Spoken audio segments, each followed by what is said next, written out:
Deep in the coastal hills of western Oregon, four-axle EMDs power trains over what was supposed to be a transcontinental railroad.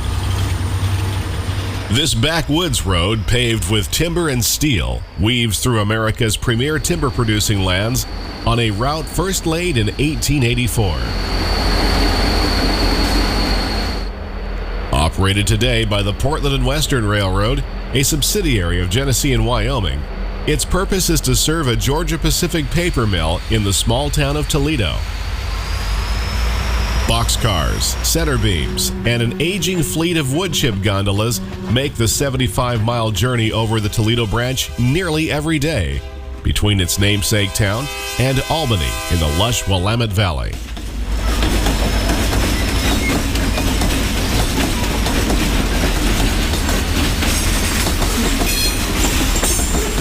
In part one of this two-part series on the Toledo branch, we will show you the GP paper mill and take a tour of the Western Cascade Industries sawmill, which ships a few loads by rail each week.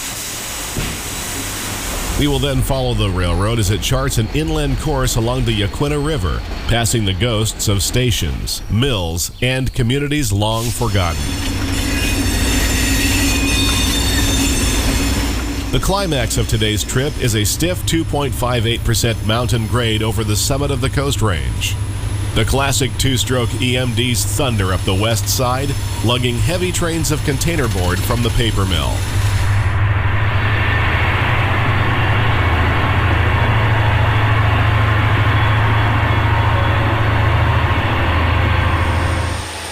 Join us for Portland and Western's Toledo branch, Part 1.